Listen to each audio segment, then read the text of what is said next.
अस्सलाम वालेकुम नाज़रीन। ड्रामा सीरियल ज़ब्त की आने वाली किस्त में कहानी एक बहुत ही दिलचस्प मोड़ लेने वाली है। आरफा बेगम आयला की नफ़रत में इस हद तक आगे निकल चुकी हैं कि अब वो आयला की ज़िंदगी में किसी किस्म की खुशी भी बर्दाश्त करने के लिए तैयार नहीं है। आयला के लिए जो नया रिश्ता आया था वो भी आरफा बेगम की साजिश का शिकार हो जाता है। घर की नौकरानी जो है हर वक्त आरफा बेगम के इशारों पर चलती है। रिश्ता लेकर आने वालों के कान इस बुरी तरह से भरती है कि वो लोग रिश्ता तोड़कर वापस चले जाते हैं। दूसरी तरफ घर में शामी और रिमला की मंगनी की तकरीब शुरू हो चुकी है। पूरा घर खुशियों से जगमगा रहा है। हर तरफ मुबारकबादों का सिलसिला जारी है। लेकिन अगर कोई शख्स इस तकरीब में दिल से खुश नहीं होता तो वो रिमला है। रिमला ने पहले ही आयला को बता दिया था कि वो ओन को पसंद करती है और इसके दिल में ओन के लिए ख़ास जज्बात मौजूद हैं। लेकिन किस्मत को शायद कुछ और ही मंजूर है। इधर आयला के दिल में भी आहिस्ता आहिस्ता ओन के लिए नरम गोशा पैदा होना शुरू हो चुका है। वो चाहकर भी इस हकीकत को तस्लीम नहीं कर पा रही क्योंकि एक बार मोहब्बत के नाम पर शामी के हाथों से धोखा खा चुकी है। इसकी तजलील हो चुकी है, इसके ख्वाब टूट चुके हैं। इसलिए वो दोबारा किसी के करीब जाने का तसव्वुर भी इसके लिए आसान नहीं है।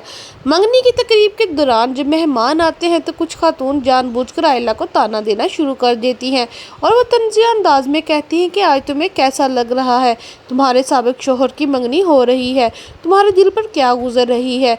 ये बातें सुनकर आयला खामोश रहती है, लेकिन ओन ये सब बर्दाश्त नहीं करता। वो फौरन इन औरतों को जवाब देता है और कहते हैं कि अगर किसी को शर्मिंदा होना चाहिए तो वो तुम लोगों को होना चाहिए। तुम लोग रिमला की दोस्त हो ना, तुम्हें इसे समझाना चाहिए कि एक शादीशुदा मर्द और एक बच्चे के बाप के साथ शादी करना कौन सा काबिल फ़ख्र बात है। उनकी ये बात सुनकर सब लोग खामोश हो जाते हैं, जबकि आयला पहली बार महसूस करती है कि कोई इसकी इज्जत और एहसासात की भी परवाह करता है। इधर आयला के रिश्ते वाले जब वापस जाने लगते हैं तो बीजान इनसे वजह पूछती है।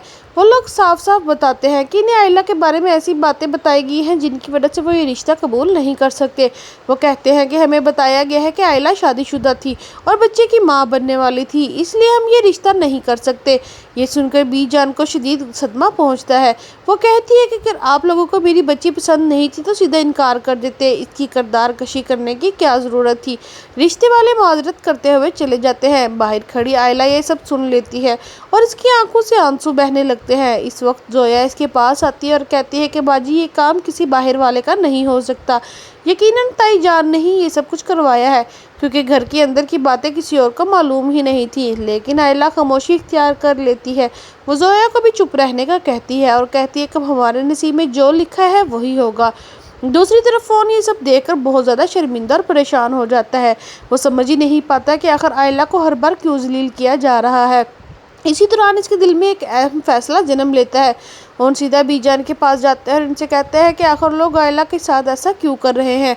आप सब जानते हैं कि शामी और आयला का निकाह हुआ था, फिर हर जगह इसकी तजलील क्यों की जा रही है। बीजान अफसरदा लहजे में कहती है कि बेटा मैं भी मजबूर हूँ, मैं चाहती हूँ कि आयला की ज़िंदगी दोबारा संवर जाए, लेकिन हर बार कोई ना कोई रुकावट आ जाती है। इसी दौरान बीजान के जहन में ख्याल आता है और वो उनसे एक सवाल पूछती है कि अगर तुमसे एक बात पूछो तो बुरा तो नहीं मानोगे। और मुस्कुराकर जवाब देता है कि मैंने कभी आपकी किसी बात का बुरा माना है। तभी बीजान पूछती है कि क्या तुम भी आयला को पसंद करते हो। ये सवाल सुनकर ओन खामोश हो जाता है। इसके चेहरे के तासरात सब कुछ बयान कर देते हैं। चंद लम्हों बाद वो कहते हैं कि आप ऐसी बात क्यों पूछ रही हैं, ये तो एक नामुमकिन ख्वाब है। लेकिन बीजान फ़ौरन कहती है कि नहीं बेटा, ये ख्वाब मन नामुमकिन नहीं, अगर तुम राज़ी हो तो मैं आयला की शादी तुम्हारे साथ करवाना चाहती हूँ। ये सुनकर ओन की खुशी की इंतहा नहीं रहती। वो परसों से यही चाहता था लेकिन कभी हिम्मत नहीं कर सकता।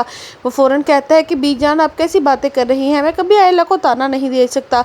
मैं तो हमेशा इसे दुनिया के हर दुख और इल्ज़ाम से बचाना चाहता हूँ और मेरी सिर्फ यही ख्वाहिश है। यहाँ से कहानी एक नए और ख़ूबसूरत मोड़ में दाखिल हो जाती है। अब घर में आयला और ओन की शादी की तैयारियाँ शुरू हो जाएंगी और वो ख्वाब पूर्ण हो रहा जा रहा है जिसका इंतज़ार नाजरीन काफ़ी अरसे से कर रहे थे। दूसरी तरफ रिमला के हालात इतने अच्छे नहीं रहने वाले। शामी ने अगरचे इससे मंगनी कर ली है लेकिन इसके इरादे कुछ और है। शामी जल्दी ही अपनी तलीम के सिलसिले में दुबई जाने वाला है और वहां जाकर एक नई ज़िंदगी शुरू करने वाला है। असल धमाका तब होगा जब शामी खुद वापस नहीं आएगा बल्कि इसकी बीवी और बच्चे साथ पाकिस्तान पहुंच जाएंगे। इस वक्त सबकी आंखों से पर्दा उठेगा और हर शख्स को एहसास होगा कि असल सच क्या था। तब आयला की हर बात सच साबित होगी, और जो बार बार कह रही थी कि सच एक दिन सबके सामने आएगा, आखिर वो दिन आ ही जाता है। तो दोस्तों, अपनी राय कमेंट बॉक्स में ज़रूर बताइएगा कि आपने पहली बार हमारे चैनल पर आए हैं तो चैनल को सब्सक्राइब करना मत भूलें, ताकि आने वाली नई अपडेट सबसे पहले आप तक पहुंच सके।